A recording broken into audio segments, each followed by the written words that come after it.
এটা দর্শক পিনাকিদার বাজার পরিস্থিতি। কয় টাকা আসবে? 15 টাকা।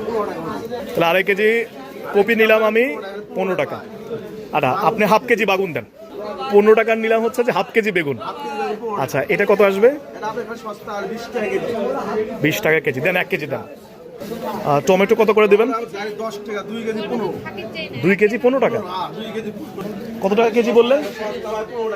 15 টাকা কেজি। আমাকে 1 কেজি দেন, হাফ কেজি না, আরেকটা কেজি 60 টাকা। আচ্ছা আমাকে 1 পোয়া দেন তো। 20 টাকা কেজি পেঁপে, আমরা একটা পেঁপে নিলাম, হাফ কেজির মতো হলো। তাহলে কয় টাকা আসলো? 10 টাকা। ঠিক আছে 10 টাকা। ভাই এটা কত দিব এটা বলেন? ঠিক আছে আমরা 130 টাকার মধ্যে আমরা লাউ পেলাম, বাঁধাকপিকে পেলাম, তারপরে মিষ্টি লাউ পেলাম, বেগুন পেলাম, আমরা পেঁপে পেলাম, করলা পেলাম, গাজর পেলাম, টমেটো পেলাম। ঠিক আছে আপনাদের তাহলে আমার 150 টাকা লাগলো না? 130 টাকা। আমরা 130 টাকায় এই কয়েকটা বাজার করলাম, এতগুলো বাজার।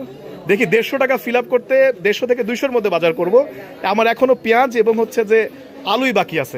বিগত সময়ে কত করে পেঁয়াজ বিক্রি করেছেন? 400 টাকা, 220 টাকা, 120 টাকা।